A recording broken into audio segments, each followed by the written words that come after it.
नमस्कार दोस्तों, आज आपने देखा होगा कि अरावली को लेकर अब कांग्रेस में गुटबाजी भी सड़कों पर आ गई है। बचाना तो अरावली को है, लेकिन नेता अब अपना वजूद बचाने के लिए सड़कों पर उतर रहे हैं। हालांकि कांग्रेस के अंदर यह परंपरा कोई पहली बार तो है नहीं, यह परंपरा हमेशा से चलती आई है और इस बार भी इस परंपरा का निर्वहन किया जा रहा है। दरअसल सेव अरावली का मुद्दा ऐसा है जो जनमानस से तो जुड़ा है, लेकिन अब नेता उसमें अपने लिए जगह ढूंढ रहे हैं कि आखिरकार उस मुद्दे को लेकर कैसे वे नेता बने और उनके पीछे जनता खड़ी हो। हालांकि प्रदेश कांग्रेस की ओर से बार बार ये कहने पर कि एक संयुक्त आंदोलन के लिए कोऑर्डिनेशन कमेटी की बैठक बुलाकर तय किया जाएगा कि आंदोलन कैसा हो, लेकिन इसके बावजूद अगर राष्ट्रीय महासचिव भी अपने गुट का अलग से प्रदर्शन करके यह दिखाने की कोशिश करें कि नहीं, वे कांग्रेस के साथ प्रदर्शन करने की बजाय अपना अलग से प्रदर्शन करना शुरू करेंगे। हालांकि प्रदर्शन कहने को ये कांग्रेस के अग्रिम संगठन एनएसयूआई का नाम देकर किया गया, लेकिन विडंबना देखिए कि प्रदेश कांग्रेस का मुख्यालय जहां एनएसयूआई का प्रदेश का कार्यालय है, यह प्रदर्शन वहां से नहीं होकर उस जगह से किया गया जहां कभी विधायकों के क्वार्टर होते थे, जो अब तहस नहस यानी कि तोड़ दिए गए हैं, और उस जगह प्रदर्शन रखा गया, जबकि यही प्रदर्शन प्रदेश कांग्रेस कार्यालय से भी रखा जा सकता था। हालांकि कांग्रेस की ओर से जो ऑफिशियल प्रदेश स्तरीय सेव अरावली के लिए प्रदर्शन और विरोध की जो घोषणा की गई है वह 27 तारीख की है, और 27 तारीख को अलवर में कांग्रेस के राष्ट्रीय महासचिव और प्रभारी जितेंद्र सिंह, प्रदेश कांग्रेस के अध्यक्ष गोविंद सिंह डोटासरा और नेता प्रतिपक्ष टीकाराम जूली सहित तमाम नेता वहां जहां अरावली की गोद है उस गोद में सेव अरावली का नारा देते हुए प्रदर्शन करेंगे। लेकिन इसी के साथ में जिला स्तर पर भी 27 तारीख को प्रदर्शन किया जाएगा। इसके बावजूद 26 तारीख यानी कि आज जो प्रदर्शन किया गया, बहुत स्पष्ट रूप से साफ साफ नजर आ रहा था कि ये गुट विशेष का प्रदर्शन था, और वह गुट विशेष यानी कि सचिन पायलट गुट का। अब आप कहेंगे गुट का क्यों, क्योंकि वे क्या कांग्रेस में नहीं है? निश्चित तौर पर सभी लोग वे जो खड़े थे मंच पर वे कांग्रेस के ही थे, लेकिन वे नेता ही थे जो हमेशा सचिन पायलट के साथ या सचिन पायलट की मौजूदगी में तो मौजूद दिखते हैं, लेकिन प्रदेश कांग्रेस या जिला स्तर के जब कार्यक्रम होते हैं वे नेता अधिकांश ऐसे होते हैं जो नदारत होते हैं कांग्रेस के कार्यक्रम में, जो ऑफिशियल कार्यक्रम होते हैं। ऐसे में यह सचिन पायलट गुट का प्रदर्शन रखा गया, और सचिन पायलट के गुट के जितने भी नेता थे उन्हें कहा गया कि वे बाकायदा अपने साथ भीड़ लेकर आए। नसीराबाद से लेकर टोंक, दौसा, कोटपुतली, बहरोड और नीम का थाना, तमाम लोगों से कहा गया भीड़ लेके आइए। लेकिन अंत और पंत जब जयपुर में जालूपुरा में यह प्रदर्शन हो रहा था, तब कुल मिलाकर 500 से 600 लोगों की भीड़ तो जुट गई, लेकिन मंच पर तमाम चेहरे वे ही थे तो सचिन पायलट के इर्द गिर्द हमेशा खड़े होते हैं। लेकिन जब कांग्रेस का प्रदर्शन होता है, इनमें से 2-4 को छोड़ दो तो अधिकांश गायब रहते हैं, यानी कि कुल मिलाकर यह सचिन पायलट के साथ रहने वाले लोगों का एक प्रदर्शन रहा सेव अरावली के नाम पर। जयपुर में यह प्रदर्शन था तो प्रदेश कांग्रेस अध्यक्ष गोविंद सिंह डोटासरा इस प्रदर्शन में मौजूद नहीं थे। शायद उन्हें बुलाया गया था या नहीं बुलाया गया था, ये तो खुद गोविंद सिंह डोटासरा बता सकते हैं। नेता प्रतिपक्ष नहीं थे, उन्हें बुलाया गया था या नहीं बुलाया गया था वे बता सकते हैं। जयपुर जिला कांग्रेस के अध्यक्ष नहीं थे आर तिवारी, उन्हें बुलाया गया था या नहीं बुलाया गया था। जयपुर के अन्य नेता जो हैं वे यहां नहीं थे, यानी कि प्रताप सिंह खाचरियावास भी नहीं थे, पुष्पेंद्र भारद्वाज भी नहीं थे।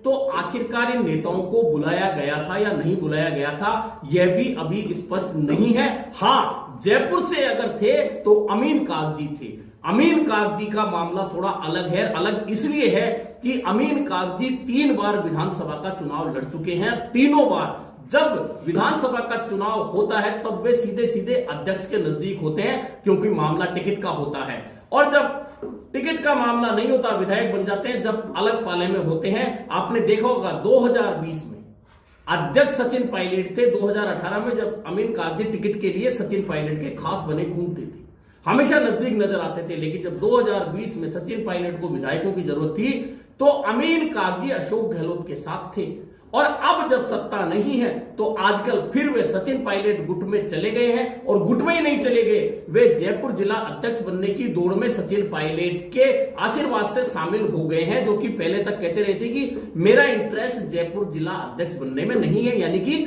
अमीन कागजी मौजूद थे, और जयपुर से अगर दूसरे व्यक्ति मौजूद थे तो रफीक खान थे। इसके अलावा जितने भी लोग थे वे वही थे जो सचिन पायलट के साथ में हमेशा नजर आते हैं। यानी कि कुल मिलाकर ये पूरा जो प्रदर्शन रहा वह कांग्रेस की गुटबाजी को और हवा दे गया। मैंने 2 दिन पहले ही कहा था कि सचिन पायलट गुट के भी 2 टुकड़े हो चुके हैं, और 2 टुकड़ों में 2 युवा नेता अलग अलग राह चल रहे हैं। एक निर्मल चौधरी हैं जो माउंट आबू से अपनी पैदल यात्रा जो 1000 किलोमीटर की है वह शुरू कर चुके हैं। इधर विनोद जाखड़ जो सचिन पायलट को मुख्यमंत्री बनाकर मानेंगे, वे हैं जिन्होंने जयपुर में इस प्रदर्शन की घोषणा की थी।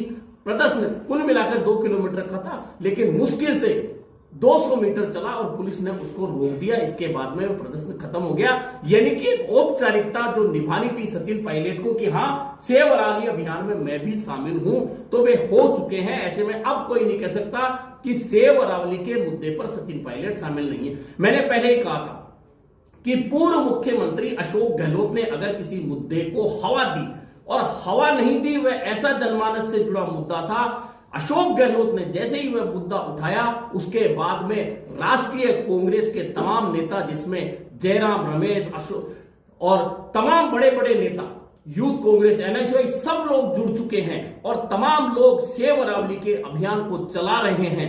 अन्य पार्टियां भी जुड़ चुकी हैं, सिविल सोसाइटी के लोग भी जुड़ चुके हैं। उसके बाद में प्रदेश कांग्रेस के अध्यक्ष गोविंद सिंह डोटासरा, नेता प्रतिपक्ष, और इसके अलावा राष्ट्रीय महासचिव जितेंद्र सिंह सहित तमाम नेता किसी न किसी तरह से सेव अरावली के मुद्दे पर उसी दिन से जुड़ गए थे जिस दिन से अशोक गहलोत ने यह मुद्दा उठाया था। लेकिन सचिन पायलट 3-4 दिन तक तो यह सोचने में गुजार रहे थे कि पूर्व मुख्यमंत्री अशोक गहलोत ने मुद्दा उठाया, मैं कैसे जुड़ूं, और जुड़ गया तो फिर यह मुद्दा तो अशोक गहलोत का है, मुझे इसका श्रेय तो मिलेगा नहीं। ऐसे में सोचते रहे। आखिरकार एक औपचारिक रूप से सेव अरावली के मुद्दे पर सचिन पायलट ने सड़कों पर अपनी उपस्थिति दर्ज करा दी। लेकिन कांग्रेस का ऑफिशियल प्रदर्शन जो प्रदेश कांग्रेस की ओर से प्रस्तावित किया गया है वह 27 दिसंबर को किया गया है, और 27 दिसंबर को अलवर में अरावली की गोद में नेता प्रतिपक्ष टीकाराम जूली, प्रदेश कांग्रेस के अध्यक्ष गोविंद सिंह डोटासरा और भंवर जितेंद्र के अलावा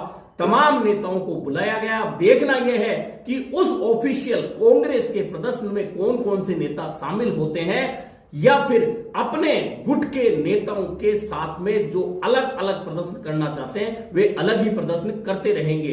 वैसे ये सेव अरावली का मुद्दा ऐसा है जो 1, 2, 3, 4 राज्यों में तो सीधा सीधा असर कर रहा है, लेकिन अब यह देश की आवाज बन चुका है। और देश की आवाज इसलिए बन चुका है क्योंकि उत्तराखंड का हश्र लोग देख चुके हैं, और उत्तराखंड का हश्र जो विकास की अंधी दौड़ में हुआ कि किस तरह से भूस्खलन की घटनाएं उत्तराखंड में दिनों दिन बढ़ती जा रही है। और सबसे मजेदार बात है कि अब जब दिसंबर का महीना चल रहा है, जिस दिसंबर के महीने में उत्तराखंड में बर्फबारी होती है, भयंकर सर्दी होती है, ऐसे मौसम में अगर उत्तराखंड के जंगलों में हर 2 दिन 3 दिन बाद में आग लग रही है, जंगल धधक रहे हैं, तो इसका मतलब सीधा सीधा है ग्लोबल वार्मिंग और अंधी विकास की दौड़ ने उत्तराखंड को बर्बाद कर दिया है। यह दृश्य आम लोगों के सामने आ रहा है, और उस दृश्य को देखने के बाद में आम जनता समझ चुकी है कि अगर अब अरावली को बचाने के मुद्दे पर सड़कों पर उतरकर हमने आवाज से आवाज नहीं मिलाई, और अगर अरावलियां बर्बाद हो गई, तो निश्चित मानिए कि हमारी पीढ़ी के लिए ना सांस बचेगी, ना पानी बचेगा, ना पर्यावरण बचेगा। और ग्लोबल वार्मिंग का जो खतरा पूरे विश्व में पैदा हो चुका है, वह ग्लोबल वार्मिंग का खतरा धीरे धीरे इतना बढ़ जाएगा कि धरती का तापमान रहने लायक नहीं रहेगा। हालांकि राजस्थान का तापमान अभी भी 50 और 51 डिग्री तक जाता है, लेकिन इस तापमान को और बढ़ने से रोकने में अरावली की पहाड़ियां सबसे ज्यादा अपना योगदान देती हैं। लेकिन अगर अवैध खनन होता है, अरावली की पहाड़ियां खत्म होती है, यह डर तमाम आम जनता में बैठ चुका है। और ऐसे में आम जनता चाहे कोई भी आवाज उठा रहा है, उस आवाज के साथ आवाज मिला रही है। और बहुत मजेदार बात यह है कि जो केंद्र सरकार भाजपा की है, राज्य सरकार भाजपा की है, भाजपा के नेता बोल रहे हैं, बार बार अपना पक्ष रख रहे हैं, लेकिन भाजपा से जुड़े हुए जो लोग हैं, जो भाजपा के वोटर हैं, वे भी सेव अरावली की डीपी ही नहीं लगा रहे, बल्कि अपनी ही सरकार का कंडम कर रहे हैं, निंदा कर रहे हैं कि आखिरकार इतनी दौड़ में लगने की क्या जरूरत है। जब हमारी सांसें ही छीन ली जाएगी तो हम क्या करेंगे। ऐसे में सेव अरावली का यह मुद्दा जो जनमानस का है, लोगों के दिलो दिमाग से जुड़ा हुआ है, उसमें भी कांग्रेस के कुछ नेता अगर अपना हित ढूंढ रहे हैं, हित देख रहे हैं, तो आप समझ सकते हैं कि उनके लिए ना पार्टी फर्स्ट है, ना जनता फर्स्ट है, उनके लिए अपना हित फर्स्ट है। और जयपुर में 26 दिसंबर की डेट याद रखिए, जहां 500-600 लोगों को इकट्ठा करके जो नसीराबाद, अजमेर, किशनगढ़, टोंक, दौसा, नीमका थाना, भैरोड़, कोटपुतली तक के नेताओं ने इकट्ठे करे। वे तमाम नेता, उनमें से 2-4 नेताओं को छोड़ दीजिए जो कांग्रेस के अन्य कार्यक्रमों में भी, प्रदेश कांग्रेस के अन्य कार्यक्रमों में भी मौजूद रहते हैं, लेकिन बाकी अधिकांश नेता वे हैं, वे सिर्फ वहां रहते हैं जहां सचिन पायलट खड़े होते हैं। और गुट की बात मैं इसलिए कह रहा हूं कि यह कोई पहला मौका नहीं है जब कांग्रेस के खिलाफ जाकर सचिन पायलट ने कोई ऐसा कदम उठाया हो। जब अपनी सरकार थी, कांग्रेस की सरकार थी, तो 2 बड़े बात, वैसे सरकार का विरोध करना अलग मैटर है सरकार में रहकर, लेकिन आम्र एक मौन अनशन करना जयपुर के शहीद स्मारक पर अपनी सरकार के खिलाफ, आपको याद होगा सचिन पायलट ने किया था। और अजमेर से जयपुर तक एक पदयात्रा निकाली थी, वह पदयात्रा आपको याद होगी, उसके पोस्टर देख लीजिए, बैनर देख लीजिए, होर्डिंग देख लीजिए, ना कांग्रेस का चुनाव चिंता, ना कांग्रेस के नेताओं के फोटो थे। वह कांग्रेस के खिलाफ, कांग्रेस की सरकार के खिलाफ, कांग्रेस नेता के तौर पर सचिन पायलट ने पदयात्रा निकाली थी। ऐसे में अब यह प्रदर्शन तो कांग्रेस के झंडे, एनएसयूआई के झंडे के नीचे हुआ है, कांग्रेस के नेता मौजूद थे, लेकिन कहीं ना कहीं यह सीधा सीधा यह है कि प्रदेश कांग्रेस कार्यालय से 200-250 मीटर की दूरी से प्रदर्शन करना क्या दिखाना है, आखिरकार ये क्या साबित करता है।